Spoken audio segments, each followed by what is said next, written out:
नमस्कार, स्वागत अभिवादन आपका। मैं दुर्गेंद्र चौहान हूं। तनख्वाह का कुछ रुपया राशन में चला गया, कुछ खर्च हुआ दवाई पर और थोड़ा बहुत लेन देन हुआ, बाकी खर्च हो गया बच्चों की पढ़ाई पर और मोहताज हो गया एक आम आदमी फिर से पाई पाई के लिए। ये मैं नहीं कह रहा हूं, ये इस वक्त की जो देश की एक बड़ी आबादी का हिस्सा है वो कह रहा है, क्योंकि एक बार फिर से खुदरा महंगाई दर में वृद्धि हो गई है।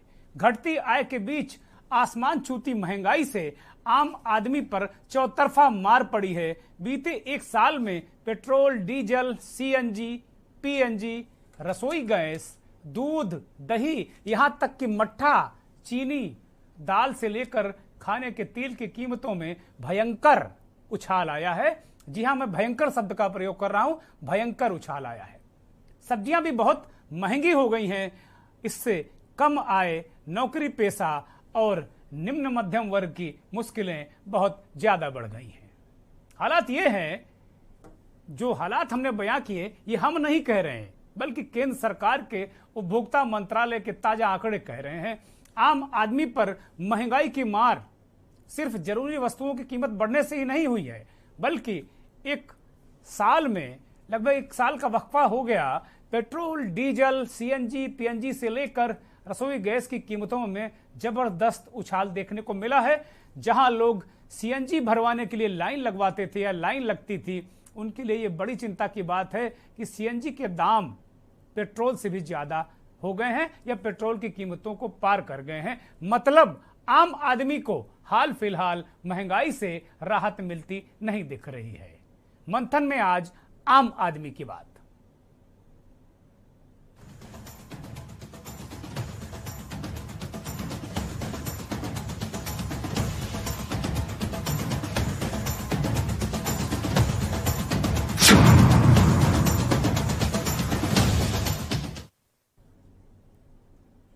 दरअसल महंगे खाद्य पदार्थों के कारण देश में जो खुदरा महंगाई दर है उसमें इजाफा हुआ है। सितंबर में महंगाई दर काफी बढ़ गई है, 7 सितंबर में जो महंगाई दर 0.41% बढ़कर 7.41% हो गई है, जो इस साल अप्रैल के बाद सबसे ज्यादा है।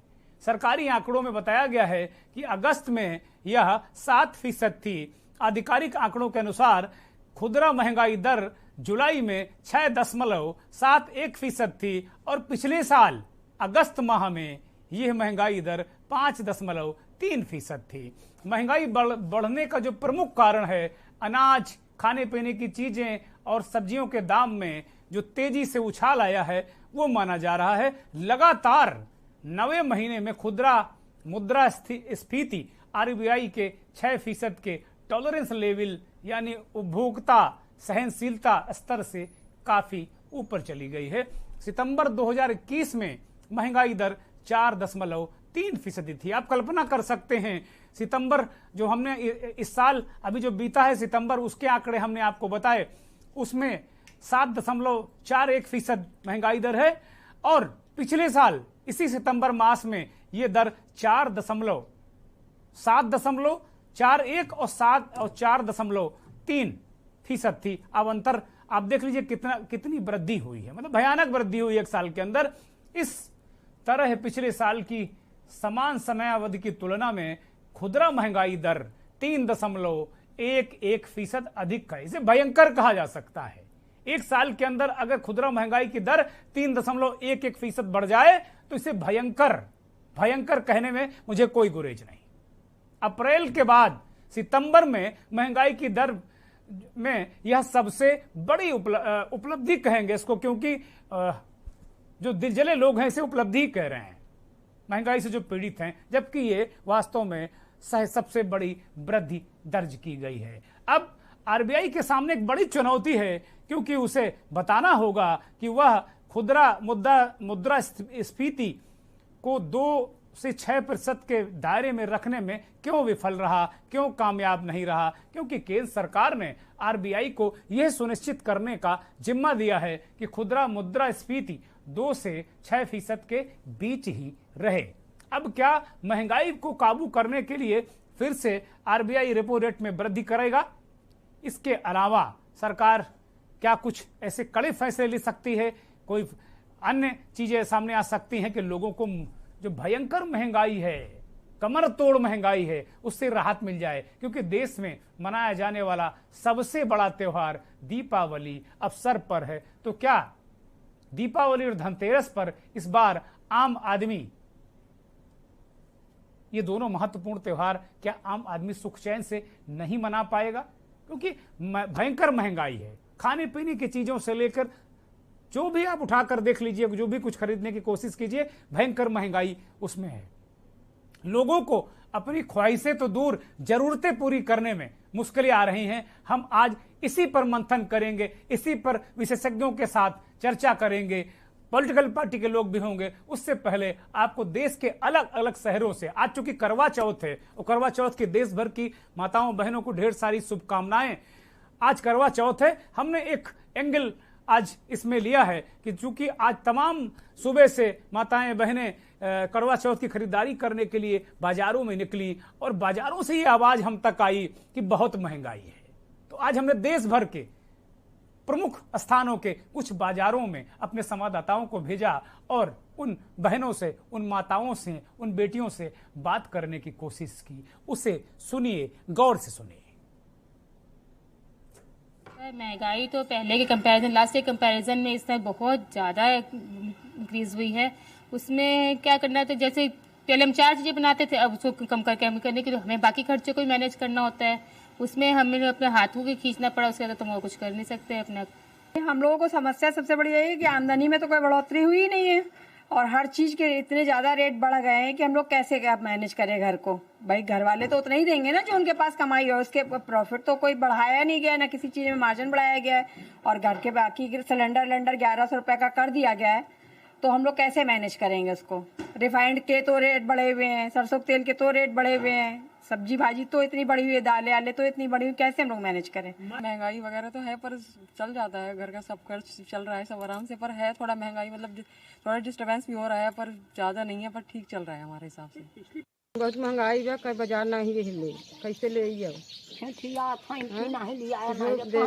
तब बाजार हटिया भूखा पियासा सब। अच्छा, लड़ाई कर रही हैं आपस में? आदमी है ना,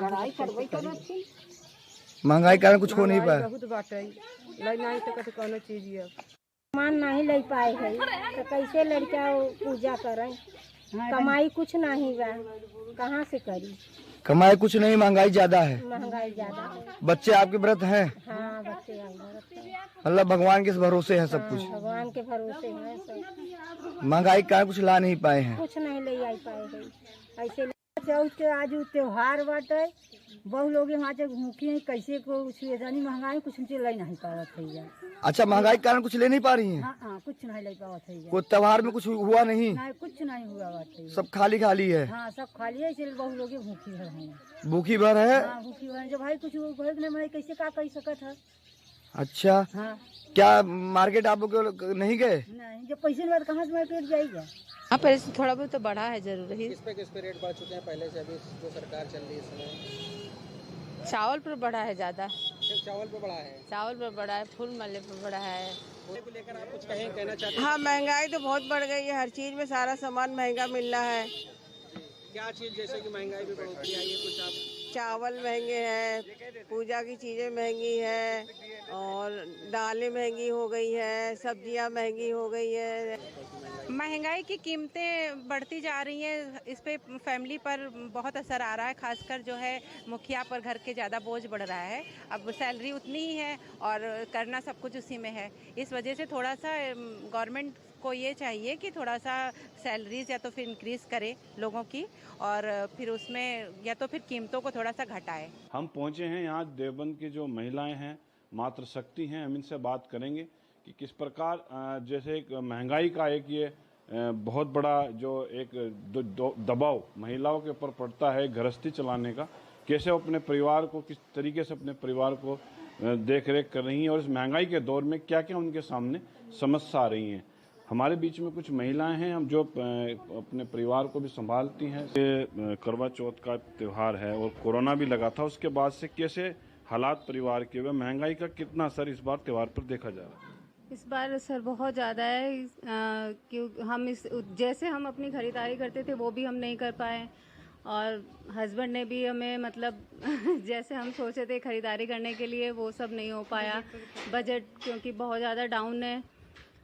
जी बिल्कुल, देखिए महंगाई का असर तो चारों तरफ देखने को मिल रहा है, चाहे वो रसोई है, चाहे घर है, चाहे बाहर है, चाहे चिकित्सा ले लीजिए या चाहे बच्चों की स्कूल फीस ले लीजिए, आप कहीं भी जाइए महंगाई तो चारों तरफ आपको देखने की मिल रही है। और एक आम मध्यम वर्गीय परिवार के ऊपर उसका बहुत ज़्यादा इफेक्ट है क्योंकि जो निम्न वर्ग है वो कुछ ना कहीं सरकारी उसको सुविधाएं मिल जाती है और जो उच्च वर्ग है उसको ज़्यादा फर्क नहीं पड़ता, लेकिन जो मध्यम वर्ग है उसके ऊपर निश्चित तौर पर महंगाई का सीधा सीधा असर होता है और खासकर त्योहारों में। तो मुझे सरकार ने हेल्प तो की, बहुत मेरी मदद की, सहायता की बच्चों के लिए, मुझे मकान भी मिला, पर मैं इस खर्चे से बहुत परेशान हूँ। मतलब इस महंगाई से सिलेंडर भी 1100 रुपये का हो चुका जो मैं ले नहीं पा रही हूँ। और आलू प्याज जैसे ये मेन मुख्य जो चीज़ें होती हैं जी ये भी मैं खरीद नहीं पा रही हूँ, बहुत परेशानी गुजर रही है मेरी साथ में। इन चेहरों को देखिए, गौर से इन चेहरों को देखिए, कौन से चेहरे हैं जो कह रहे हैं कि महंगाई से हम मरे जा रहे हैं। भयंकर वो लोग हैं, निम्न मध्यम वर्ग के लोग हैं या मध्यम वर्ग से थोड़ा सा नीचे, निम्न से के बीच में जो उच्च मध्यम वर्ग के लोग हैं या उच्च वर्ग के लोग, उन्हें कोई फर्क नहीं पड़ता महंगाई से क्योंकि उनकी आमदनी अच्छी खासी है। लेकिन मध्यम वर्ग और निम्न मध्यम वर्ग की कमर टूट गई है। और ताज्जुब की बात तो यह है कि जिस महिला जो लाभार्थी है सरकार की, जिस पर सरकारें दावा करती हैं, कहते ये नहीं थकती कि हमने सारे लोगों को बहुत सारा जीवन, बहुत अच्छा जीवन दे दिया, एक तरीके से जीवन को बड़ा आसान कर दिया, वो महिला भी कह रही है कि सरकार से मदद मिली है, घर मिला है, लेकिन रोज के खर्चा जो है मारे डाल रहा है। सिलेंडर नहीं भरा पा रहे हैं 1100 रुपया का। बहुत सारी महिलाओं ने आज, हमारी माताओं बहनों बेटियों ने इस बात को कहा कि भाई करवा चौथ है, आज वो खरीदारी नहीं कर पाई उस तरीके से, मन मार कर आज वो त्योहार कर रही है। ये कोई बनावटी बात नहीं है, ये कोई स्क्रिप्टेड मसला नहीं है, ये आम आदमी की आवाज है जो शायद सरकारें और राजनीतिक दल सुनना नहीं चाहते। और इसमें सब शामिल है, इसमें कोई अकेला नहीं है, कोई सुनना नहीं चाहते। अगर सत्ता पक्ष नहीं सुन रहा, कोई इंतजार इस तरह का इंतजाम नहीं कर रहा है, तो विपक्ष ने अपनी भूमिका क्यों नहीं निभाई? देश भर में देशव्यापी महंगाई के खिलाफ आंदोलन क्यों नहीं बहुत बड़ा आंदोलन अब तक हुआ? बहुत सारी बातें हैं, लेकिन ये दर्द जिस तरीके से हमने देखा, ये जो दर्द छलका लोगों के, वो अपने आप में सब कुछ बयां कर देता है। अब देखिए भाई, हाथ कंगन को फारसी क्या, पढ़े लिखे को फारसी क्या, साफ साफ जब सामने है। लोग कह रहे हैं आज त्योहार के दिन व्रत वाली महिलाएं झूठ थोड़ी बोलेंगी, जो दिन भर व्रत रह रही हैं वो झूठ बोलने के लिए थोड़ी बैठी हुई हैं। ये हालात हैं। और हमने तो आज के दिन जो चीजें महंगी हुई उस पर बात की। वो कह रहे हैं स्कूल फीस की भी हालत खराब है, स्कूल फीस भी नहीं दे पा रहे हैं, बहुत सारी जो अन्य समस्याएं वो गिनाई। तो एक निम्न मध्यम वर्ग और मध्यम वर्ग के ऊपर एक भयानक चोट है। वो कह रहे हैं कि जो अत्यंत निम्न है, बीपीएल लोग हैं, उनको सरकारें मदद कर रही है, राशन से, सारी चीजों से हो जा रहा उनका। ये हो सकता है ऐसा हो, लेकिन निम्न मध्यम वर्ग और मध्यम वर्ग तो हालत खराब है, जी नहीं पा रहा है आदमी। बहुत सारी इस तरह की भी खबरें आई कि लोगों ने आत्महत्या कर ली, परिवार का खर्च नहीं उठा पा रहे थे। तो बहुत सारी चीजें हैं और इस पर कोई बोलना नहीं चाहता, और कोई बोलता है तो कोई सुनना नहीं चाहता। ये बड़ी कटु बातें हैं और ये घर घर की बातें हैं जो आज हमारे साथ लोग जुड़ेंगे। ऐसा नहीं कि वो उनमें अछूते हैं, कोई भाई बहुत बड़ा पैसे वाला हो तो मैं नहीं कह सकता। सब अगर अपने दिल में हाथ रख के कोशिश करेंगे तो समस्या से वो जूझ रहे हैं।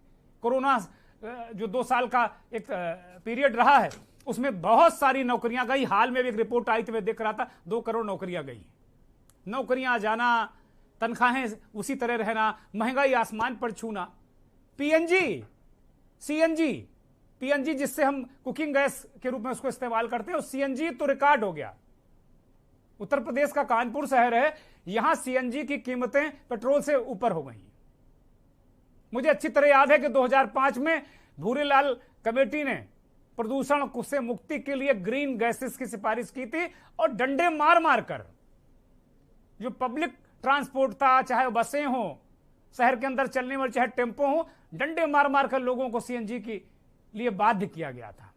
पहले प्रेरित किया गया था, जो लोग नहीं माने तो बाध्य किया गया था, और तब ये कहा गया था कि सीएनजी की कीमतें 23 रुपए से 25 रुपए के बीच में ही रखी जाएं। ये भूरीलाल कमेटी की सिफारिश थी।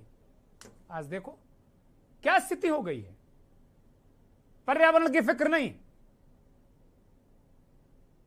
लोगों की फिक्र नहीं, क्या स्थितियां हैं। बहुत ही कष्टकारी, पीड़ादायक। मंथन शुरू करते हैं। हमारे साथ जाने माने पॉलिसी एक्सपर्ट सुरेश शर्मा जी दिल्ली से जुड़े हैं। शर्मा जी, बहुत स्वागत, बहुत अभिनंदन और बहुत आभार के न्यूज को वक्त देने के लिए। दिलीप यशोवर्धन साहब आर्थिक विशेषज्ञ हैं। यशोवर्धन साहब, बहुत स्वागत, बहुत अभिनंदन और बहुत आभार आपका। इंजीनियर जनक प्रसाद जी जुड़े हैं, आम आदमी पार्टी के समर्थक हैं और एक अच्छे विश्लेषक भी हैं। समाजवादी पार्टी के वरिष्ठ नेता प्रवक्ता मनोज यादव साहब हमारे साथ जुड़ गए हैं। बहुत स्वागत मनोज जी। बहुत नेताजी का जाना बेहद दुखद रहा। हम सब की ओर से एक बार पुनः नेताजी को श्रद्धांजलि, और आपकी पार्टी, आपके नेता सब शोक से उभरे, ऐसी मेरी प्रभु से कामना है। शबनम पांडे जी भारतीय जनता पार्टी की बहुत ही प्रखर प्रवक्ता और महिला भी हैं शबनम जी इस चीज को। और शबनम जी की मैं तारीफ करता हूं कि वो बहुत दिल से बात करती हैं, वो कोई लफाजी नहीं करती, वो दिल से बात करती हैं और बड़ी नपी तुली बात करती हैं। मलिक जावेद अंसारी साहब कांग्रेस के प्रवक्ता हैं, वो हमारे साथ जुड़ गए हैं। मलिक साहब, आपका ये बहुत स्वागत, बहुत धन्यवाद आपका। पॉलिसी एक्सपर्ट सुरेश शर्मा जी से शुरू करते हैं।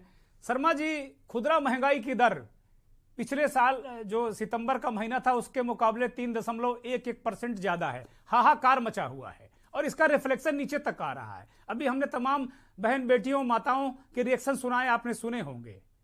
क्यों ऐसा चीजें हो रही है और क्यों नहीं ये काबू में आ पा रही? ये तो बड़ी भयंकर स्थिति है शर्मा जी। कहां नीतियों में, पॉलिसीज में कहां क्या दिक्कतें हैं? नमस्कार दुर्गेश जी, बहुत ही इम्पोर्टेंट टॉपिक जो आज आपने चुना है और थैंक यू फॉर दैट। हमें एक्चुअली मेनली इसमें ये देखना पड़ेगा कि ऐसा हो क्यों रहा है, व्हाट इज द मेन कारण क्या है कि ये जो महंगाई है वो इस लेवल तक पहुंच गई है। और जो मैं इसका मेन और सबसे इम्पोर्टेंट जो इसका कारण मानता हूँ वो यूक्रेन रशिया वॉर है। बिकॉज यूक्रेन रशिया वॉर से क्या हुआ है कि एक जो सप्लाई चेन है, पूरी ग्लोबल सप्लाई चेन है, वो टूट गई है, ठीक है। और इंडिया इससे सबसे ज्यादा इफेक्ट इसलिए हुआ है क्योंकि यूक्रेन रशिया 3 सबसे इम्पोर्टेंट चीजों का एक्सपोर्टर है। दैट इज, एक तो ऑयल हो गया, तेल हो गया, फर्टिलाइजर्स हो गया, है ना, और व्हीट हो गया, गेहूं हो गया। और ये जो 3 चीजें हैं, भारत इसका एक तरह से कंज्यूमर भी है, ट्रेडर भी है। तो इससे हुआ क्या है, ऑयल की वजह से, ऑयल तेल आप देख रहे हैं, आपने बताया कि पेट्रोल और सीएनजी ये सब कितना महंगा हो गया है, ठीक है। तो इसका इम्पैक्ट पूरे विश्व पे पड़ा है और भारत पे भी पड़ा है, ठीक है। और हम कहते हैं कि भारत में बहुत महंगाई बढ़ गई। ऑब्वियसली महंगाई बढ़ी है और लोगों को इसका परिणाम में भुगतना पड़ रहा है। लेकिन अगर आप ग्लोबल सिनारियो को देखें, भारत का आपको पता है कि इन्फ्लेशन टॉलरेंस रेट 6% के आसपास है। और जब आप यूके, यूएसए और यूरोप का देखते हैं, दैट इज ओनली 2% के आसपास है, ठीक है। तो आप यूके, यूएसए, उनका इन्फ्लेशन रेट देखेंगे तो 8 से 10% पहुंच चुका है, जबकि हमारा 6% टॉलरेंट है, तो हमारा 7 और 8% या 8.5% इतना तक जाता है। तो ऐसा नहीं है, ये ग्लोबल प्रॉब्लम है, ये पूरे विश्व की प्रॉब्लम है, सिर्फ हिंदुस्तान की प्रॉब्लम नहीं है। जरूर ये एक बहुत ही मुश्किल दौर से हम लोग गुजर रहे हैं और सरकार भी कहीं ना कहीं इसमें विफल इसलिए है कि एक ग्लोबल प्रॉब्लम है। अगर ये सिर्फ भारत की एक दिक्कत होती तो हम शायद इसमें कुछ रेमिडियल मेजर करके कुछ ना कुछ कर पाते, बट बिकॉज ये ग्लोबल प्रॉब्लम है तो धीरे धीरे ही ठीक होगी। और आगे मैं तो ये कह रहा हूँ कि आने वाला समय 2023 जबकि ग्लोबल रिसेशन आने वाला है, तो विश्व के लिए एक बहुत ही मुश्किल का समय हम लोग देखने जा रहे हैं। और आप ये भी बोलेंगे फिर रिजर्व बैंक क्यों अपना रेट ऑफ इंटरेस्ट बढ़ा रहा है, क्योंकि यूके, यूएसए और यूरो के हिसाब से उनको अगर कोप अप है तो उन्हें भी अपना इंटरेस्ट रेट बढ़ाने ही पड़ेंगे, तो और कोई चारा नहीं है सरकार के पास। ठीक बात है, ठीक बात है जी। बहुत बहुत बहुत बहुत महत्वपूर्ण बात कही। शर्मा जी पूरे विश्व का भ्रमण करते रहते हैं और देखते रहते हैं, तमाम देशों की पॉलिसीज में भी बहुत अच्छी पकड़ रखते हैं। दिलीप जी, शर्मा जी कह रहे हैं कि भाई ये वैश्विक प्रॉब्लम है, भारत से बहुत ज्यादा इसका लेना देना है नहीं। मैं शर्मा जी की बात से सहमत हूँ। ये ग्लोबल प्रॉब्लम है, और जो रशिया यूक्रेन की वॉर चल रही है, और अगर आप यूएस में इसमें इन्फ्लेशन देखें तो इन्फ्लेशन बहुत ज़्यादा बढ़ता चला जा रहा है। अनडाउटली ये ग्लोबल प्रॉब्लम है, लेकिन सरकार इस बात को मानने को तैयार नहीं है। सरकार तो ये कहती है कि ग्लोबल प्रॉब्लम होने के बावजूद भी हमने अपने यहाँ महंगाई को कंट्रोल कर रखा है। आप दो छोटे छोटे पैरामीटर्स उठा करके देख लीजिए, उससे पता चल जाएगा महंगाई बढ़ी है या नहीं बढ़ी है। पहला कि जो पेट्रोलियम प्रोडक्ट्स होते हैं, चाहे वो डीजल हो, पेट्रोल हो, गैस हो या और भी चीजें, अगर इनका दाम बढ़ा है तो कोरोस्पोंडिंगली सारी चीजों का दाम ऑटोमेटिकली बढ़ जाता है और इनका दाम जी। दूसरा अगर महंगाई नहीं बढ़ी है तो सरकार अपने एम्प्लॉयज का डीए हर बार क्यों बढ़ा रही है? डीए तो सीधे सीधे इसीलिए होता है कि जो महंगाई भत्ता होता है वो सरकार देती है।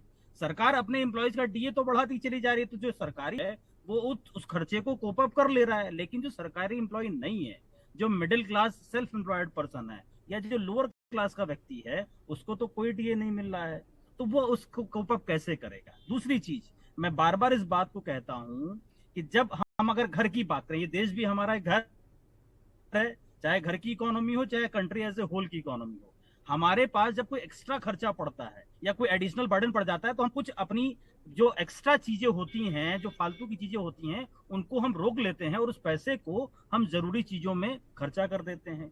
तो क्या ये पॉलिसी हमारी सरकार को नहीं अपनानी चाहिए? बहुत सारे ऐसे खर्चे हैं, बहुत सारे ऐसे, जैसे बजट अगर आप उठा करके देखेंगे तो जो सोर्सेज ऑफ फंड और जो एप्लीकेशन ऑफ फंड, दो पार्ट होते हैं। सोर्सेज ऑफ फंड हमारे हमेशा लिमिटेड होते हैं, जिसमें मेजर होता है टैक्सेस, डायरेक्ट और इनडायरेक्ट, उसके अलावा और छोटे छोटे हेड्स होते हैं। लेकिन जो एप्लीकेशन ऑफ फंड्स होते हैं उनके बहुत सारे हेड्स हर बार नए खुल जाते हैं। तो बहुत सारे ऐसे एप्लीकेशन ऑफ फंड्स के हेड्स हैं जिनको हम इस ग्लोबल रिसेशन के चलते रोक सकते हैं, और अगर हम उनको रोक देंगे तो उस पैसे का यूटिलाइजेशन हम कंट्री को राहत देने में कर सकते हैं, महंगाई को रोकने में कर सकते हैं। जब ये ग्लोबल प्रॉब्लम हटेगी या जब भी इंटरनेशनली जो क्रूड ऑयल होता है उसका रेट अगर घटता है या कम होती है, तो उसका बेनिफिट कभी कस्टमर को या यूजर को पास ऑन नहीं किया। तो बहुत बार कई बार बहुत नीचे न्यूनतम स्तर पे चला गया और उसके बाद भी कस्टमर को पास ऑन नहीं किया गया। इसको लोगों को राहत तो रहे कि भाई जब कम होगा तो उस महंगाई की जो भावना है उसके साथ लोग जुड़ नहीं रहे हैं, क्योंकि कह रहे हैं कि जब महंगा है तो पैसे हमारी जेब में हाथ डालकर वसूल ले रहे हैं, और जब सस्ता हो जा रहा है तो हमें दे नहीं रहे। ये बड़ी विडंबना वाली स्थिति है दिलीप जी। और इसके साथ और बहुत सारी चीजें हैं। अब आप देखिए कि आप कस्टमर को कैसे राहत दे सकते हैं, देशवासियों को कैसे राहत दे सकते हैं। अगर मैं उत्तर प्रदेश की बात करूं तो अभी उत्तर प्रदेश सरकार ने जीआई सर्वे करा करके जो हाउस टैक्स होता था वो 3 से 4 गुना और एकदम से बढ़ा दिया। उसी के साथ साथ वाटर टैक्स भी 3 से 4 गुना बढ़ गया। एक तरफ तो व्यक्ति जो करंट महंगाई है उसको झेल नहीं पा रहा है, अपनी बेसिक जरूरतों को पूरा नहीं कर पा रहा है, उसके साथ आपने एडिशनल हाउस टैक्स और वाटर टैक्स का 4 गुना, मतलब अभी तक अगर मैं 10 रुपया देता था तो अब मुझे 40 रुपया देना पड़ेगा। वाटर टैक्स अगर मैं 5 पैसे देता था तो मुझे 15 पैसे देना पड़ेगा। लेकिन मेरी कमाई तो नहीं बढ़ी, मेरी कमाई के साधन तो नहीं बढ़े। उसके लिए तो आपने कहा कि भाई ग्लोबल रिसेशन है इसलिए हम महंगाई पे कंट्रोल नहीं कर सकते हैं, आप एक्स्ट्रा खर्चा कर दीजिए। तो आप भी तो हमारी एक्स्ट्रा खर्चे में एडिशन करते चले जा रहे हैं। मैं मानता हूं कि ग्लोबल प्रॉब्लम है, लेकिन कुछ हमारे इंटरनल मेजर्स होते हैं जिन पे कंट्रोल करके हम अपने देशवासियों को राहत दे सकते हैं। दिलीप जी एक ब्रेक ले रहा हूं, ब्रेक के बाद आऊंगा तो मनोज यादव जी से पूछूंगा कि भाई आप लोग कहते हैं बड़ी महंगाई, ये तो ग्लोबल प्रॉब्लम है, और दिलीप विश्ववर्धन साहब कह रहे हैं कि भाई कुछ तो कदम उठाने चाहिए, बहुत सारी चीजें हैं, खर्चे घटाओ, पब्लिक से कह रहे हो खर्चे घटाओ। और एक बड़ा मुद्दा है भी, इस पर भी डिस्कस करेंगे कि जब पहले ये होता था कि जो डायरेक्ट टैक्स था वो ज्यादा आता था, इस बार इनडायरेक्ट टैक्स, इधर कुछ दिनों में इनडायरेक्ट टैक्स डायरेक्ट टैक्स से ज्यादा हो गया। इसका मतलब भी आपको ब्रेक के बाद समझाएंगे। आप देख रहे हैं के न्यूज, खबरों का सारथी। देखें कौन नया खिलाड़ी आया है, समझा देते हैं, प्यार से समझाएंगे। ये तो अपनी जुबान है। जुबान एक हो तो दिल भी एक होने चाहिए। विमल, बोलो जुबान केसरी। मुख्यमंत्री योगी आदित्यनाथ जी के नेतृत्व में उत्तर प्रदेश विकास के नए आयाम गढ़ रहा है।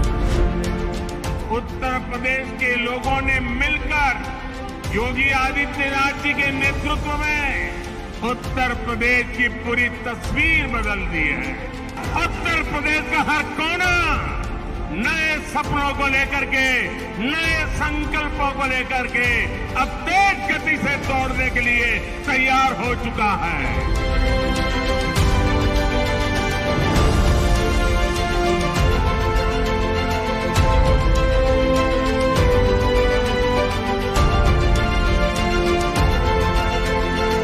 छह माह विकास के, प्रगति और विश्वास के।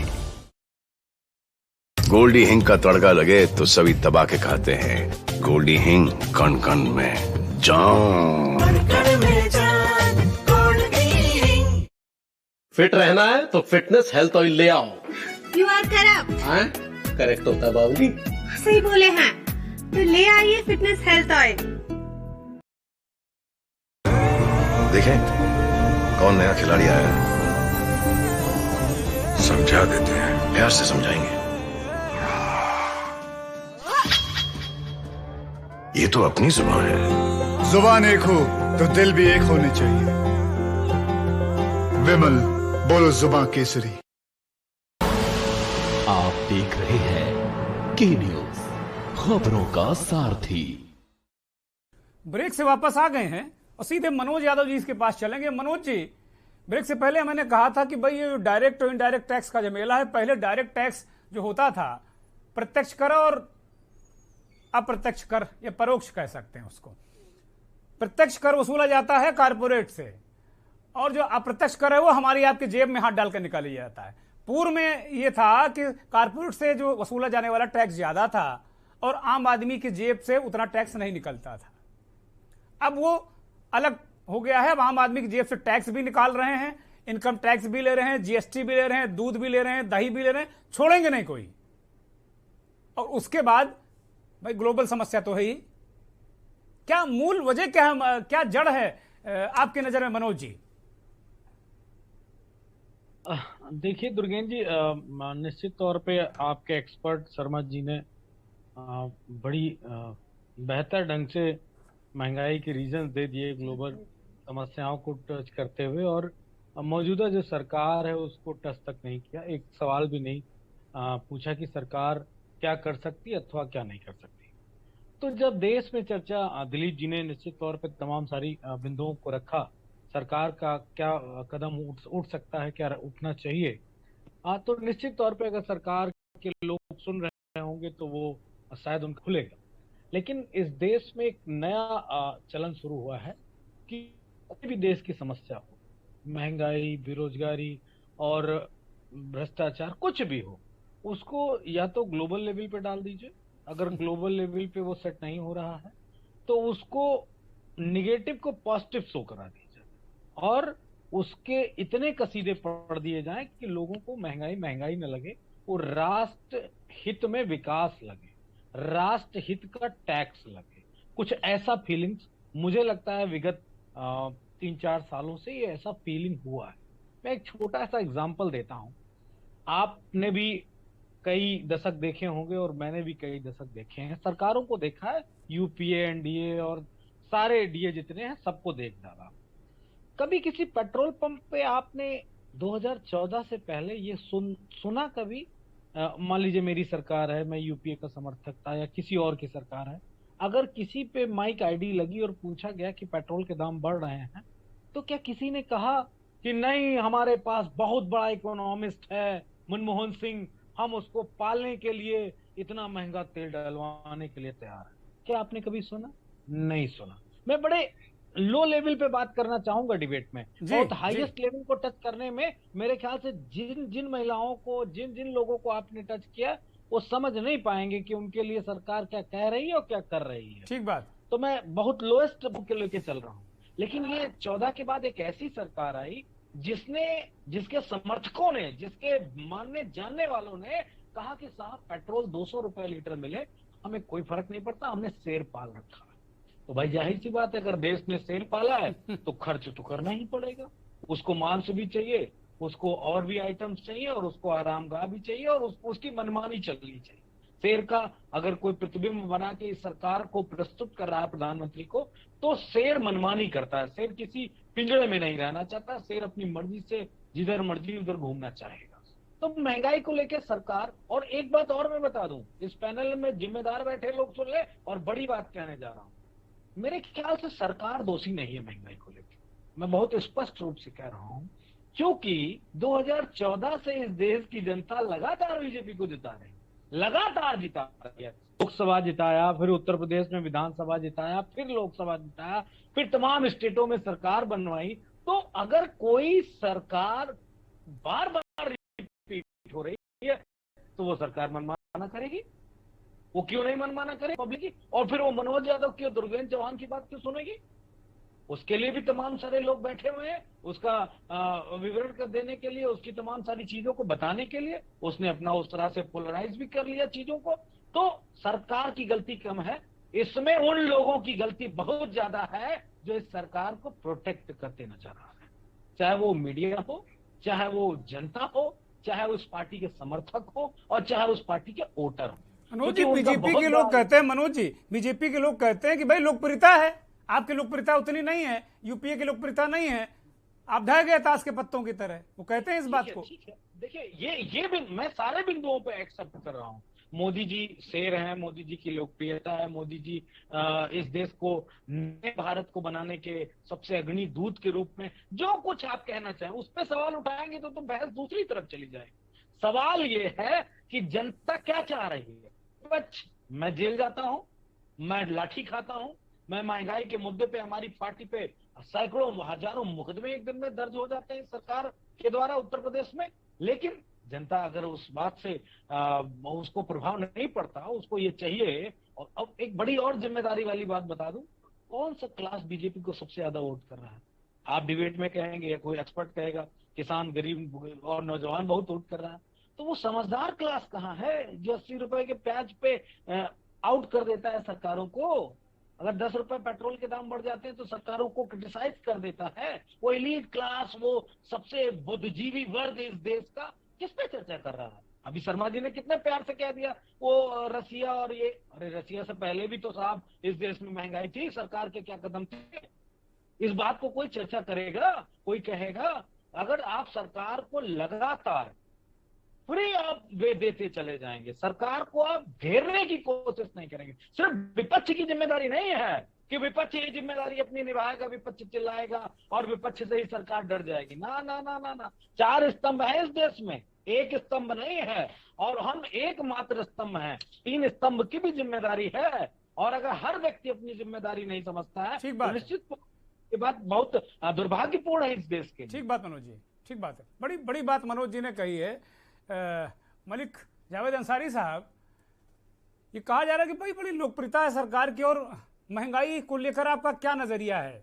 भाई एक्सपर्ट कह रहे हैं कि ये रूस और वहाँ का लफड़ा है जो युद्ध वाला, यूक्रेन वाला। दिलीप जी कह रहे हैं कि भाई आप तनख्वाह बढ़ा नहीं रहे हो और जेब से पैसे निकाल रहे हो टैक्स के रूप में, जो गृह कर है वो 4 गुना हो गया।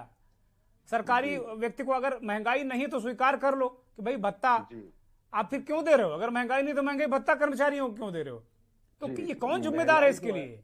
नेहरू जी तो नहीं है? जी बता रहे हैं, महंगाई के लिए ये मोदी निर्मित महंगाई है, और महंगाई इस तरीके की है कि आज तक देश में कभी नहीं देखी। अभी पिछले साल एक रिपोर्ट आई थी ऑक्सफैम इंडिया की, और उसमें कहा गया था 84% लोगों की आय घटी है। तो जब 84% लोगों की देश में आय घटी है और 102 से 142 बिलियनर बन गए हैं, तो आप समझ सकते हैं हमारे देश में सोशल इनइक्वालिटी कितनी बढ़ गई है। और दूसरी बात, अभी 4 दिन पहले वर्ल्ड बैंक की एक रिपोर्ट आई जिसमें यह कहा गया कि 5 करोड़ 60 लाख लोग गरीबी रेखा से नीचे चले गए। और 2019 से पहले एक रिपोर्ट आई थी जिसमें कहा गया था कि मनमोहन सरकार ने 27 करोड़ लोगों को गरीबी रेखा से उभारा है, और यही मोदी सरकार है जिसने 23 करोड़ लोगों को गरीबी रेखा में फिर से धकेल दिया है। दूसरी बात, अब महंगाई पे आता हूं मैं। महंगाई देश में इस चरम की है कि आप अंदाजा नहीं लगा सकते। आपने जो अपनी रिपोर्ट दिखाई उसमें सारे आंकड़े सही हैं, लेकिन मैं थोक महंगाई की भी बात करूंगा। 14% पार कर गई है, जो कि 17 महीने का रिकॉर्ड है। तो ये ऐसी सरकार है जो कि नाकारा हो चुकी है, निकम्मी सरकार है देश में। और आपने सीएनजी की भी चर्चा की। दिल्ली में सीएनजी एक साल में 28 रुपया बढ़ी है।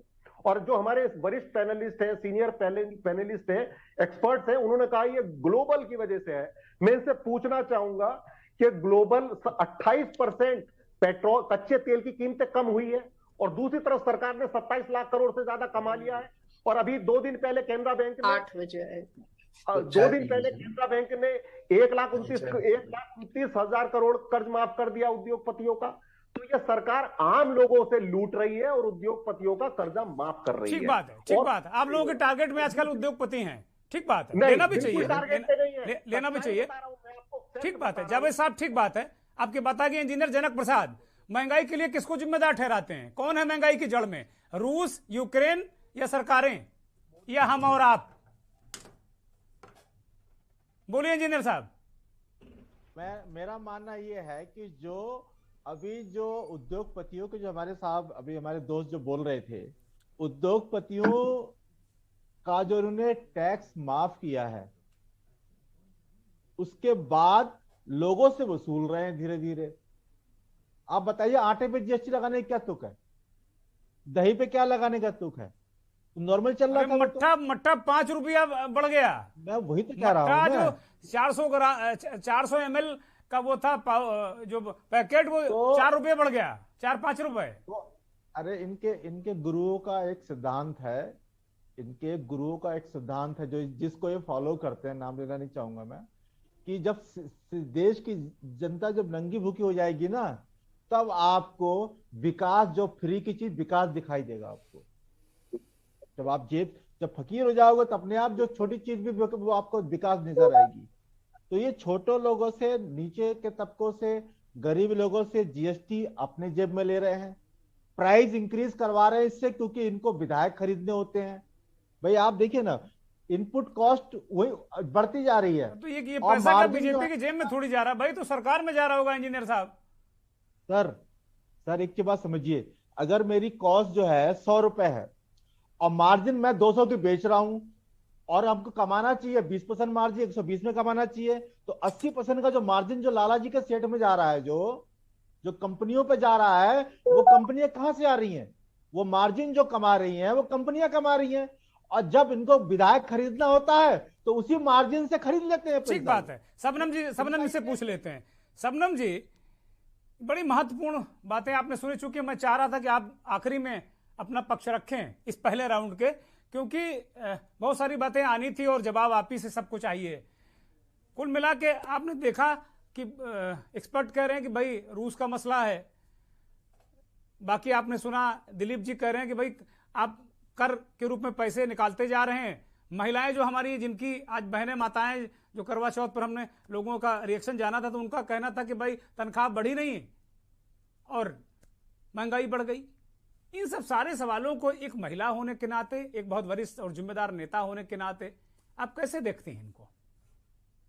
दुर्गेश जी, अच्छा हुआ कि आपने मुझे अंतिम में बोलने को बोला, ताकि मैं अपने विपक्षी पार्टियों का जनता के जनादेश पे कुर्ता हुआ चेहरा देख सकी और नकारात्मक टिप्पणी देख सकी। एकदम मुझे वो कहावत आ गई कि खिसियानी बिल्ली खंबा नोचे। जिस तरीके से वो कुड़ के महंगाई से ज्यादा मोदी जी पे टिप्पणी कर रहे थे, ये दुर्भाग्यपूर्ण बात है।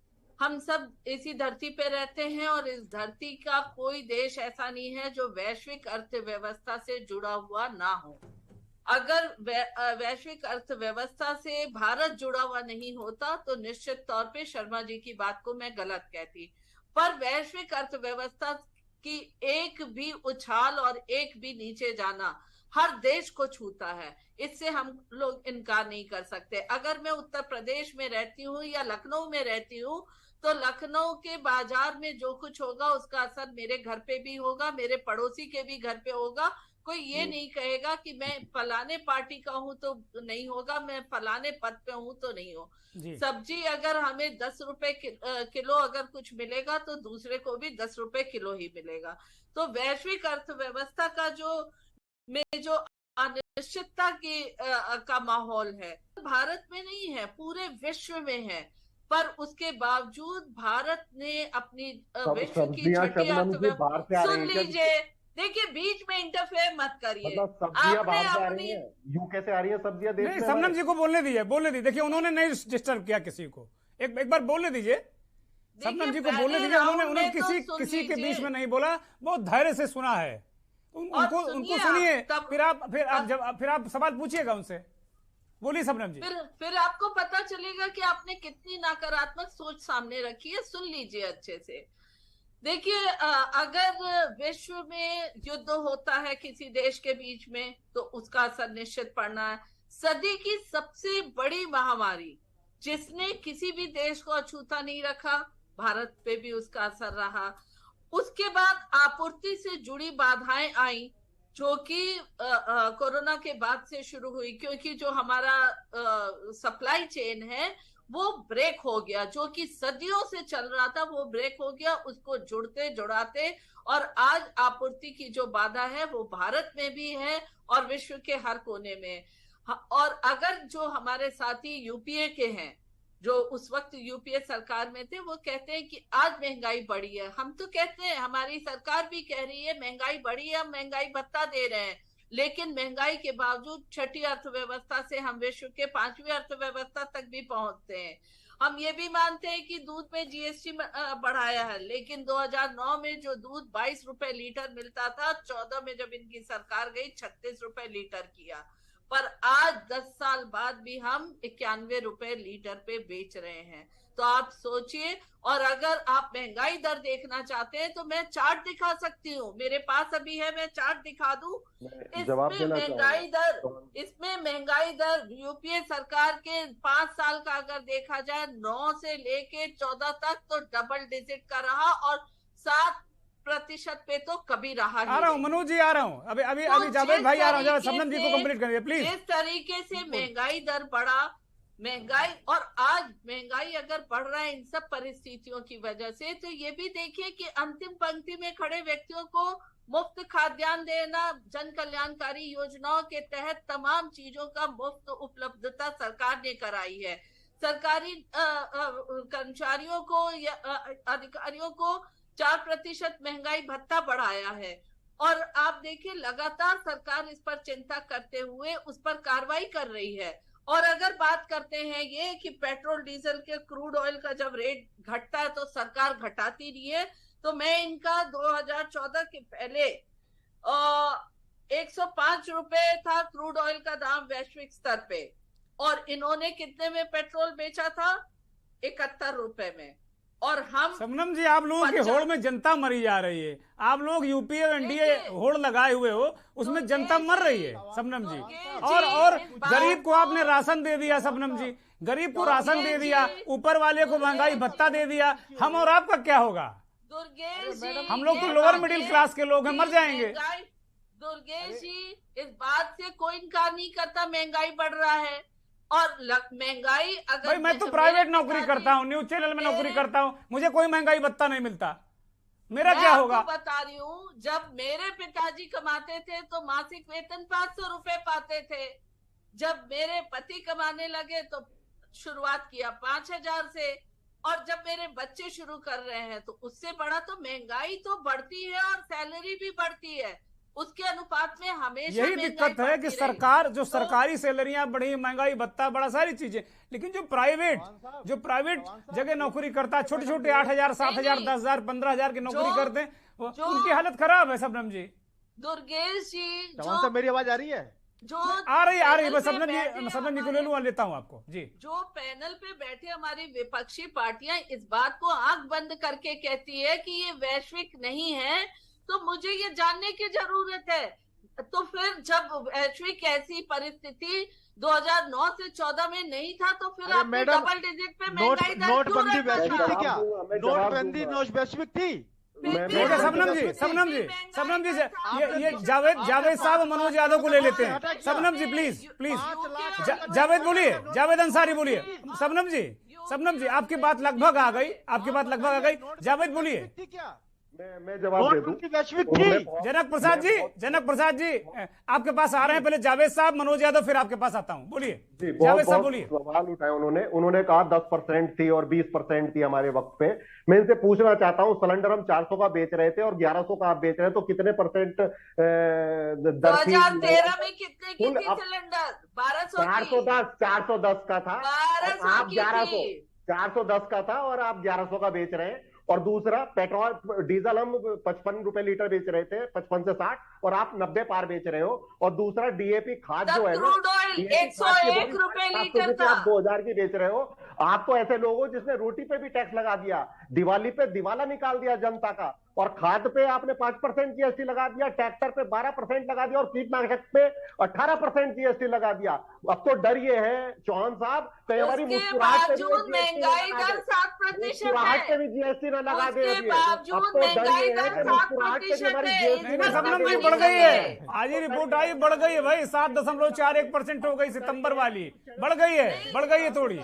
हम डबल डिजिट में नहीं है दुर्गेश जी, इनसे पूछिए। ठीक बात है, डबल डिजिट में क्यों है? ठीक बात है। जावेद साहब आपकी बात आ गई। जनक प्रसाद जी बोलिए, जल्दी कंप्लीट करिए। जनक प्रसाद जी बोलिए। हमारे वक्त में आप देखिए मैडम, अरे सबनम जी दिखा रही है, उसको देख लीजिए भाई। सबनम जी दिखा रही है, वो आईना दिखा रही है आप लोगों को कि भाई आप लोग भी बहुत महंगाई करे हुए थे। बोलिए। एक नंबर पे हम भुखमरी में पहुंचे देशों की सूची में। अंसारी जी एक मिनट मेरी सुन लीजिए।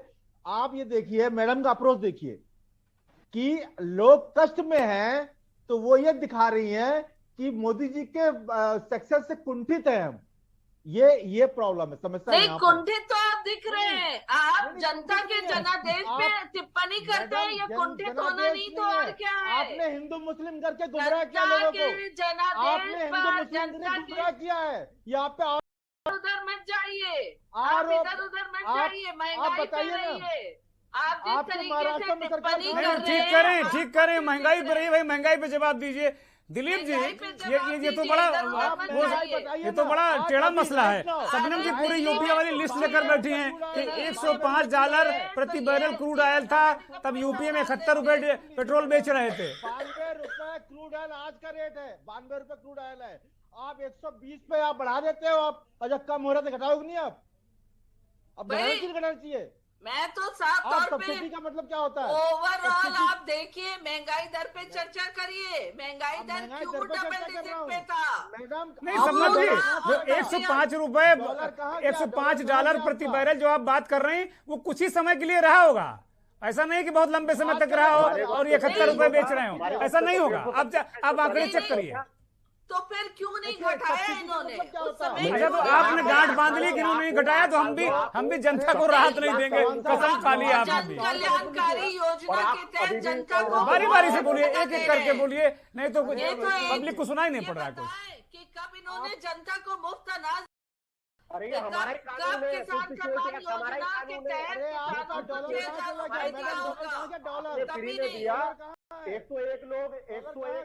एक देशों की सूची में हम 101 नंबर पे भुखमरी में पहुंचा दिया आपने। नहीं मैडम, और देश से खर्च कर दिया 140 लाख। वो देश का डायलॉग याद दिला दूं मैं मैडम। 84% जीडीपी कर्ज में डूबी हुई है हमारी। देखिए, आप लोग तो घोटालों का राज करते रहे। घोटाले आप चौतरफा हमले कर रहे हैं सबनम जी पर भाई, एक एक करके बोलिए। आप लोग तो बिल्कुल अरे घोटाले आप जेल में डालो ना, साधारण सी जेल में डालो ना, रेट बता दिया आप जेल में डालो ना। घोटाले छोड़ दो।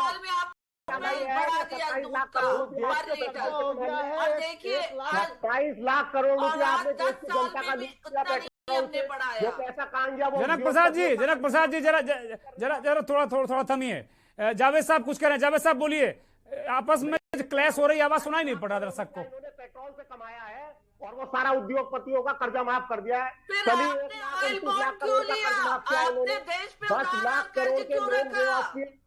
10 लाख करोड़ के लोन देवासी, और मुझे ये बताइए सब्जियों के हाई क्यों, क्या यूपी से यूएसए? अरे आपका कर्ज वो चुका रहे हैं भैया जावेद साहब, वो कह रहे हैं ऑयल बॉन्ड आपने ले लिया था उसी का कर्ज भुगत रहे हैं वो, नेहरू जी के जमाने से अब तक का हिसाब किताब कर रहे हैं वो। मनोज यादव आ गए हैं, बड़ी देर से स्क्रीन से ऑफ स्क्रीन हो गए थे, मनोज यादव आ गए हैं। अब शबनम जी प्लीज, शबनम जी, जनक जी और जावेद साहब बिल्कुल बिल्कुल कृपया शांत हो जाइए। मनोज यादव को लेते हैं। मनोज यादव, शबनम जी कह रहे हैं कि भाई आप लोग मोदी की जो लोकप्रियता है उससे जलते हैं और इसी वजह से मोदी, महंगाई नहीं मोदी पर आप लोग हमला करते हैं, और महंगाई कोई नई बात नहीं है। पहले आप लोगों की जो यूपीए की सरकारें थी जिसमें आप भी समर्थन करते रहते थे, तो उसमें भी यही सब हाल था, वो घटाते बटाते नहीं थे। तो ये होड़ लगी है यूपी एनडीए में कि अगर वो नहीं घटाएगा तो हम भी नहीं घटाएंगे। मनोज यादव जी दुर्गेंद्र जी, देखिए मैं माफी के साथ कहूंगा अपने साथियों से, मैं शायद मेरा कनेक्शन कट गया था, मैं दोबारा से जुड़ा हूँ। और मैं अपने पहले वक्तव्य में मैंने इसलिए बड़ी हिम्मत करके उस बात को कहा, दोषी मैंने सरकार को, प्रधानमंत्री को नहीं दिया, मैंने दोषी ठहराया उस जनता को, उन समर्थकों को जिन्होंने चौथी पांचवी बार सरकार चुनी उत्तर प्रदेश को मिला के। तो अगर 4-4, 5-5 बार कोई सरकार रहेगी तो वो सरकार ब्लाइंड हो जाती है, उसको सब कुछ, सावन का अंधा वाला नहीं कहावत अपने यहाँ की, सावन का अंधा उसको सारे चारों तरफ हरियाली। शबनम जी आऊंगा जरा, मनोज जी को बोलने दीजिए, मैं आऊंगा आपके पास जी। जो सरकार लगातार सत्ता में रिपीट हो रही है उसके लिए महंगाई नहीं रहेगी। और मैं ऑयल बॉन्ड किसने लिया था, महंगाई किसकी वजह से था, तो मोदी जी को जब वो कैंपेनिंग कर रहे थे 2013 में, उनको महंगाई पे नहीं बोलना चाहिए था, और उन्हें एक लाइन कहनी चाहिए, सरकार कोई भी हो महंगाई चलती रहती, सिंपल सा शब्द बोल देते। आज विपक्ष को ये शब्द कहने का मौका ही ना मिलता, लेकिन तब आप कहते थे कि ये दिल्ली में बैठी सरकार महंगाई का माँ भी नहीं छूना चाहती है। तो आप तो देखना भी नहीं चाहते, वो छूना नहीं चाहते थे, आप महंगाई की तरफ मुंह उठाना भी नहीं चाहते हो, उस पर चर्चा ही नहीं करना चाहते हो। और मैं फिर कहूंगा, पक्ष हो विपक्ष हो, अगर दुर्गेंद्र जी जब तक सरकार को दबाव में नहीं लाया जाएगा, सरकार कोई भी हल नहीं निकालेगी किसी भी समस्या का। अच्छा चलिए, महंगाई को मैं 1 मिनट के लिए किनारे कर देता हूं, आज की डिबेट का विषय है किस मुद्दे पे सरकार ने अपने आप को लेके सामने वो आई हो। नोटबंदी का फायदा बता दे, सरकार ने जो जो फायदे बताए थे, अगर वो फायदे आज लागू हो तब बता दे। बेरोजगारी पे सरकार का बड़ा अच्छा रवैया था, और 2 करोड़ से लेके पता नहीं क्या क्या था कहना, उस पे कोई एक नया बेहतर आंकड़ा अगर सरकार प्रस्तुत कर दे, श्वेत पत्र जारी कर दे, तब भी हमें अच्छा लगेगा। या इकोनॉमिक दृष्टिकोण से आर्थिक व्यवस्था या अर्थव्यवस्था जो हमारी देश की है वो किस तरह है, प्रति व्यक्ति आय में कैसे बढ़ोतरी हो रही है, लोगों को क्या स्थिति हो रही है। और जो एक बात अभी डिबेट में आई कि ट्रिलियन बिलियन वालों की संख्या बढ़ रही है और गरीबों की संख्या लगातार बढ़ रही है, तो ये कैसे, ये जादूगरी मतलब क्या होता है, इसको बताना चाहिए। अच्छा चलो, एक और महंगाई में मान लेता हूं कि आलू किसान को 15 रुपए रेट से बेच रहा है, कितनी खुशी की बात है। 10 रुपए का गैप है, 25 रुपए में आलू हम खरीद रहे हैं, 15 रुपए किसान को मिल रहे हैं। तो हमारे देश का किसान यानी कि आम गरीब आदमी, आम किसान आदमी मजबूत हो रहा है। वो 3 रुपए किलो बेच रहा है साहब, 3 रुपए किलो बेच रहा है किसान आलू खेत से अपने, और मार्केट में 25 रुपए किलो। मनोज यादव, रुगेन जी और शबनम जी सभी लोग खरीद रहे हैं, और ये हंसते हुए खरीद रहे हैं। भयानक गैप है, ये भयानक गैप है, ये तेजड़िए मंदड़िए जो मसला है ना, ये है इसमें इन्वॉल्व तंत्र। वही बात मैं कहना चाहता हूं कि सरकार कोई एक रास्ता बताए, दिखाए ना। मैं सरकार को दोषी नहीं मानता, इसलिए नहीं मानता कि सरकार वो काम कर रही है जो इस देश की जनता चाह रही है। नया भारत बनाने की बात है, उस पे जनता का सपोर्ट है। मनोज भाई, मैं इसमें ऐड करना चाहूंगा कि जी ये भ्रमित करते हैं हिंदू मुस्लिम नाम पे। मालूम है मुझे, मैं सब जान रहा हूँ, सब जान रहा हूँ, लेकिन मैं सरकार को फिर भी एक वे देना। शबनम जी बोलिए, 10 सेकंड का रिएक्शन। शबनम जी बोलिए, आप लोग हिंदू मुस्लिम करते हैं, महंगाई पे ध्यान नहीं देते, बोलिए शबनम जी। अभी 2022 का चुनाव हुआ है, मनोज जी लगता है भूल चुके हैं। हम हार गए हैं के और इसलिए बीजेपी महंगाई बढ़ाने की नैतिक जिम्मेदारी ले सकती है। सुन लीजिए, मैं शांति से सुन रही थी। हम हार गए तो आप महंगाई बढ़ा। क्यों हारे? क्योंकि आपकी जो नकारात्मक सोच है वो जनता को पता है। आपके समय में यही 35 रुपए में डीजल कर दो। यही खाद्यान्न जो मुफ्त जनता तक पहुंचा रहे हैं आप माफियाओं तक देते थे, माफियाओं के कंधे इसीलिए भुखमरी में 101 नंबर पे भारत आ गया है। इसीलिए भुखमरी में 101 पार्टियों को अगर आप पेट्रोल 35 रुपए में, डीजल 30 रुपए में कर देती तो मनोज जी कृपया 10 सेकंड में कंप्लीट करिए, हमें दोनों एक्सपर्ट के पास जाना होगा, मंथन अंतिम चरण में। Please Manoj ji, Shabnam ji please please please, Manoj ji 10 second में कंप्लीट करिए। मनोज जी, मैं सीधे शबनम जी से कह रहा हूँ, हम चुनाव हार गए, आप चुनाव जीत गए, किसी को 1 सीट मिली, किसी को 2 सीट मिली, वो अपनी जगह बात है। अरे चलो अच्छा ठीक है, हमारी सरकार में 4 करोड़ राशन कार्ड थे दुर्गेन जी, तो उसको कहा जाता था कि इसमें बहुत सारे राशन कार्ड भ्रष्टाचार के हैं, गड़बड़ है। आज तो उत्तर प्रदेश में 16 करोड़ राशन कार्ड हैं। अब बताइए क्या हो रहा है, किनको राशन कार्ड अलग से डिबेट करनी पड़ेगी, इस पर अलग से चर्चा मंथन करना पड़ेगा। दिलीप जी के पास चलते हैं। दिलीप जी, अभी डिबेट के दौरान, चर्चा के दौरान, मंथन के दौरान कांग्रेस के साथी जावेद साहब ने कहा कि भाई जो खुदरा महंगाई की दर, तो आप दुर्गेन चौहान बात कर रहे हैं, जरा थोक वाले की बात कर लीजिए, वो भी 14% पार कर गई है, वो भी इतिहास है अपना। इस पर आपका क्या नजरिया है दिलीप जी?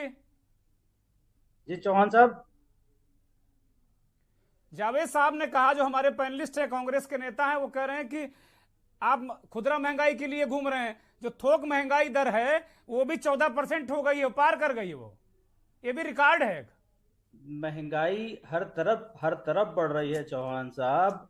अभी शबनम जी कह रही थी कि हम 2 डिजिट तक नहीं पहुंचे हैं, जो रिटेल महंगाई है वो हमारी बड़ी 7% तक है। सब्जियों की महंगाई 13% से क्रॉस कर चुकी है। और मैंने स्टार्टिंग में कहा था कि एक बेस लाइन ले लीजिए, अगर पेट्रोलियम प्रोडक्ट्स के दाम बढ़ रहे हैं तो कॉरस्पॉन्डिंगली हर चीज के दाम बढ़ेंगे ही बढ़ेंगे। किसी चीज के दाम ना बढ़े, इस बात को नकारा नहीं जा सकता है। और जो अभी शबनम जी कह रही थी कि हम 80 करोड़ लोगों को सोशल प्रिंसिपल्स के तहत खाना खिला रहे हैं, अगर आप एक तरफ ये कहती कि 80 करोड़ आदमी इस देश का खाना आपसे लेके खा रहा है, यानी कि टोटल जनसंख्या के लगभग 60-65%, तो फिर हम डेवलप्ड कंट्रीज में कैसे आ रहे हैं? हमें ये जरा बता दीजिए। जहां 80% 60% आदमी अभी खुद कमा के खाने लायक नहीं है, तो हम डेवलप्ड कंट्रीज की तरफ कैसे जा रहे हैं? हम अपने आप को सरकारी राहत पर अगर जी रहा तो हम विकसित देश कहाँ है? फिर बड़ी बात, इंडेक्स में जो ग्लोबल हंगर इंडेक्स है उसमें 121 कंट्रीज में हम 107वें नंबर पर हैं। हम जब 80 करोड़ लोगों को खाना दे रहे हैं तब हम 107वें नंबर पे हैं। अगर हम 80 करोड़ लोगों को खाना नहीं देते तो हम कहाँ चले जाते? और 80 करोड़ लोगों को खाना देने के बावजूद भी हम 107 नंबर पे क्यों हैं? अब दिलीप जी, अब समय इजाजत नहीं देता, अब समय याद नहीं देता। आखिरी कमेंट सुरेश शर्मा जी से। शर्मा जी, आप एक्सपर्ट हैं और आपने चीजों को रखा, क्या सरकार की भी कोई भूमिका है जो महंगाई कम कर सकती है? ग्लोबल तो आपने बहुत सुंदर तरीके से बताया चीजों को। एक्चुअली मैं पॉलिटिशियन तो नहीं हूँ, और सबने मेरी बातों को ऐसे लिया कि जैसे कि मैं कोई सरकार को डिफेंड कर रहा हूँ। मैं भी दूसरों की तरह परेशान हूँ, मेरी फैमिली भी अफेक्ट होती है महंगाई से। हाँ, ये सच बात है। तो रीजन बिंग, मैं सरकार को डिफेंड नहीं कर रहा हूँ, सरकार को पूरी कोशिश करनी चाहिए महंगाई को कम करने के लिए, लेकिन सच्चाई को मैं तो सच बोलूंगा ना। जो मेरी नॉलेज, मेरा डोमेन, जो मेरी एक्सपर्टीज है, मैं उसके हिसाब से जो हकीकत है मैं वही सामने रखूंगा। तो जैसे पंजाब इंडिया का हिस्सा है, महाराष्ट्र भी इंडिया का हिस्सा है, तो इंडिया पूरे वर्ल्ड का एक हिस्सा है, एक कंट्री है, और ग्लोबली जो चीजें इफेक्ट होती हैं वो इंडिया को भी इफेक्ट करती हैं। आप इसी महीने सरकार की कोई भूमिका बची है या सरकार हाथ खड़े कर चुकी है? सीधा सवाल 5 सेकंड में। सरकार की, जितने मुझे समझ में आता है, सरकार की भूमिका है, लेकिन मैं नहीं मानता सरकार इसको कम कर पाएगी। सरकार इसमें फेलियर है, सरकार इसको महंगाई को कम करने में नाकाम है। रीजन बीइंग, उनके हाथ में चीजें नहीं है, वो नहीं कर सकते। बहुत शुक्रिया शर्मा जी, आपका भी बहुत शुक्रिया। जनक जी, आपका भी बहुत शुक्रिया। शबनम जी, आपका बहुत शुक्रिया। जावेद साहब, मनोज यादव जी और दिलीप जी, आपका भी बहुत शुक्रिया। बहुत बहुत धन्यवाद। और धन्यवाद उन करोड़ों दर्शकों का भी जो के न्यूज को देखते हैं, हमारे इस खास कार्यक्रम मंथन को देखते हैं, उनका भी बहुत बहुत धन्यवाद। अब मंथन में वक्त हो चला है चलते चलते का, और चलते चलते में हम आपको रोजाना भारत जोड़ो यात्रा की एक ऐसी तस्वीर दिखाते हैं जो कुछ नया संकेत और संदेश देती है। आज भी हम भारत जोड़ो यात्रा की खूबसूरत झलकियों के साथ आपको छोड़े जाते हैं। बहुत बहुत धन्यवाद। नमस्कार।